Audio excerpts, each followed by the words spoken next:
Assalamualaikum warahmatullahi wabarakatuh. Perkenalkan, nama saya Siva Farah Alesya dari kelas B S1 Manajemen Sore dengan NIM B131230486. Pada hari ini saya akan mempresentasikan tugas makalah saya yang berjudul Manusia sebagai Khalifatullah. Puji syukur saya panjatkan kehadirat Allah Subhanahu wa taala atas rahmat dan hidayahnya sehingga saya bisa berada di sini untuk mempresentasikan tugas saya kepada teman-teman dan juga Bapak dosen pengampu. Manusia adalah makhluk yang memiliki kedudukan tertinggi di antara makhluk Allah yang lain. Manusia sebagai Khalifatullah di bumi bertugas untuk mengelola, menjaga, dan juga meneruskan semua hal yang ada di bumi setelah tugas makhluk-makhluk lainnya selesai. Konsep manusia adalah konsep dasar dalam menjalani kehidupan di bumi dan memastikan keberlanjutan kehidupan di bumi. Menurut buku yang ditulis oleh Alexis Carrel, manusia adalah makhluk yang tidak diketahui atau man the unknown.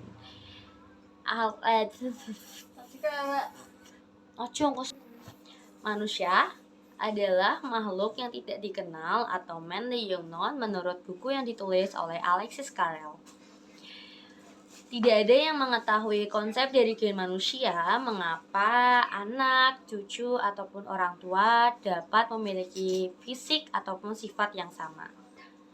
Hal itu masih menjadi rahasia sampai sekarang dan belum ada ilmuwan ataupun ahli Al-Quran yang dapat mengetahui hal itu. Dalam Al-Quran sendiri, manusia adalah seorang makhluk yang berasal dari tanah. Namun tidak ada yang menjelaskan apa itu kelahiran manusia sebelum adanya tanah atau sesudah adanya tanah. Untuk mengetahui konsep manusia dalam perspektif Islam, saya mengambil dari Al-Quran yaitu 3 konsep. Yang pertama ada Al-Insan, Al-Insi, Unas, Al-Anas, Anasi, dan Inisi. Ada juga Al-Bashar dan yang terakhir Banu Adam dan Suryat Adam. Kata Al-Insan sendiri berarti manusia, namun dalam bidang morfologis, ahli Arab masih saja memperdebatkan tentang arti dari kata ini. Setelah saya menelusuri artinya, saya mendapatkan 2 makna yang menurut saya paling mirip dengan sifat dan juga hal yang dimiliki oleh manusia, yaitu berarti tampak dan jinak.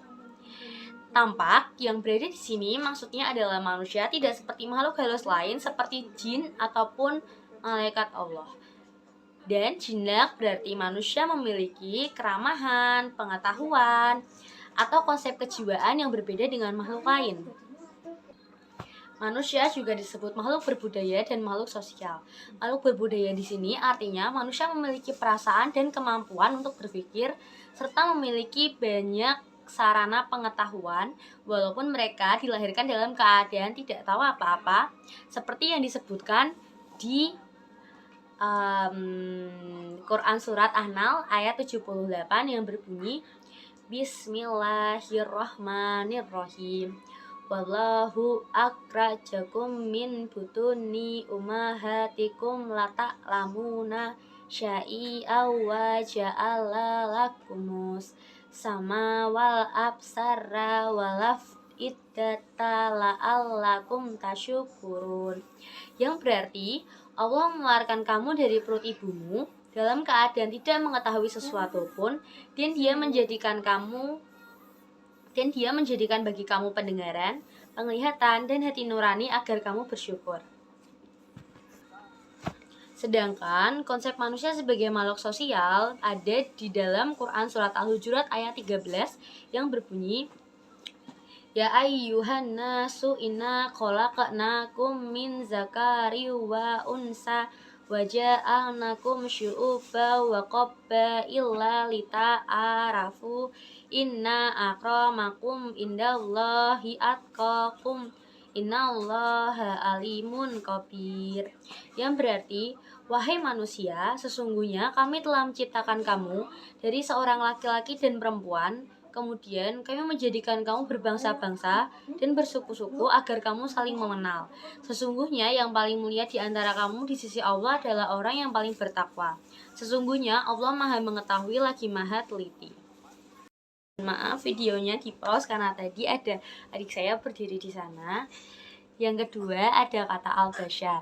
Al-bashar sendiri berasal dari huruf ba, shin, dan ra yang berarti nampaknya sesuatu dengan baik dan indah. Dari makna tersebut terbentuk kata kerja basyaro yang berarti gembira, menggembirakan, memperhatikan, dan mengurus sesuatu. Menurut Al-Raghib sendiri, kata bashar adalah jamak dari kata basyaro yang berarti kulit. Manusia disebut basar karena kulit manusia tampak berbeda dengan kulit makhluk lainnya.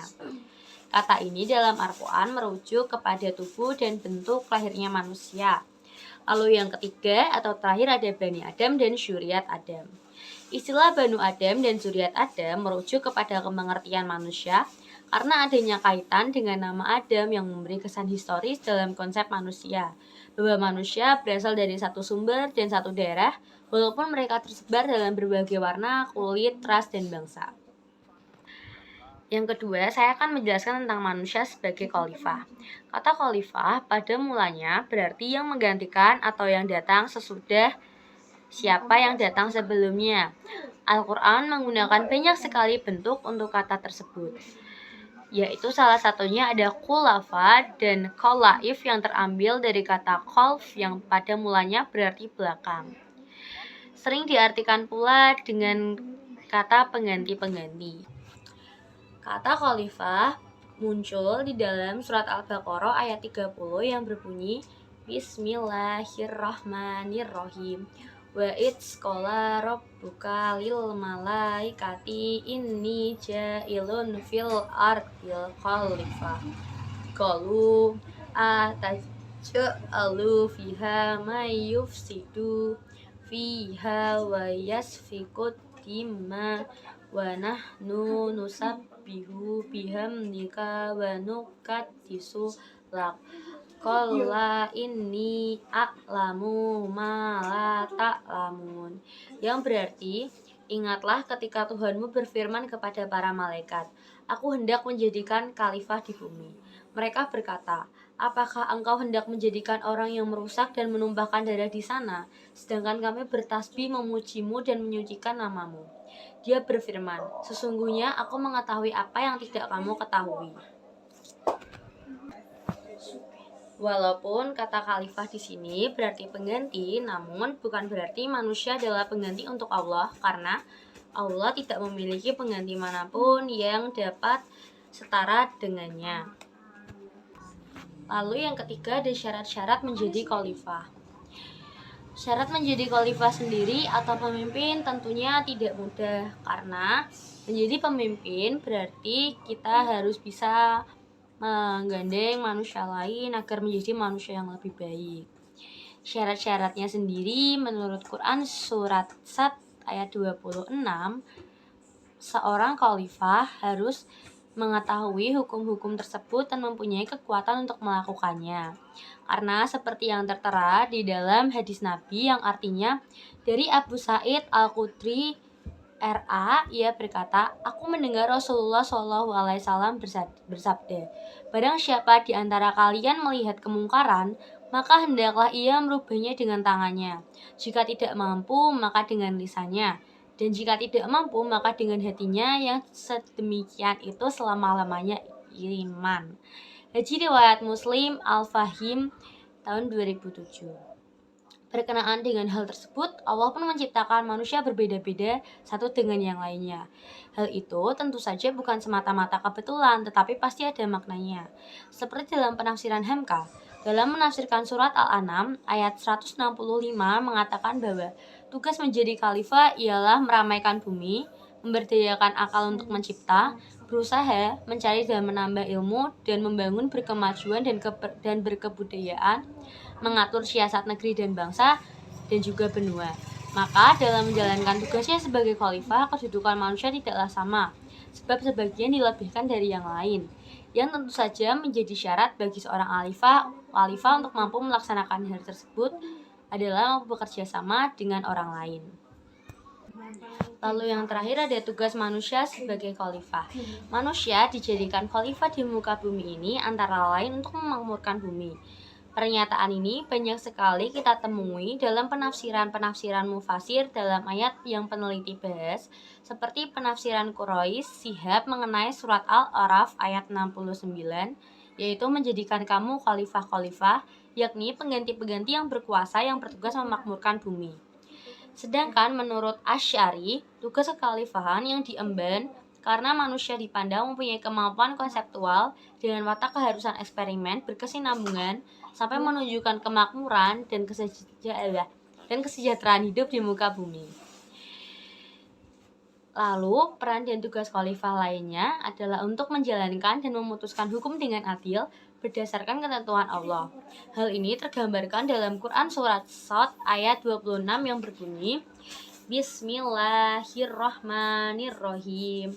Ya Dawudu inna ja'alnaka khalifatan fil ardil fahkum bainan nasi bil haqi wala tatabi'il hawa fayudlilaka an sabilillah innal ladzina yadilluna an sabilillahi lahum azabun syadidum bima nasu yaumal hisab.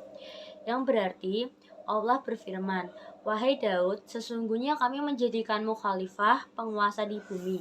Maka berilah keputusan perkara di antara manusia dengan hak dan janganlah mengikuti hawa nafsu karena akan menyesatkan engkau dari jalan Allah.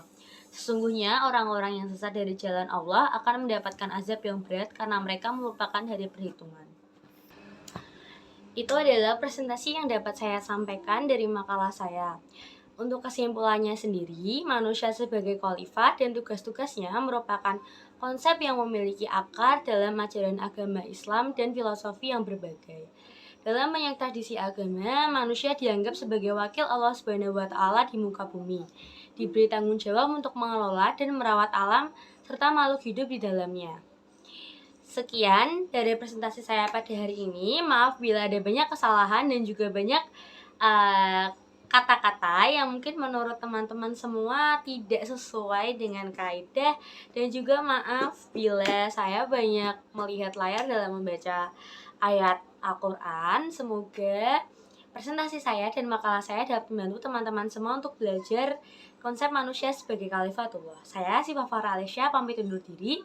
Wassalamualaikum warahmatullahi wabarakatuh. Dah.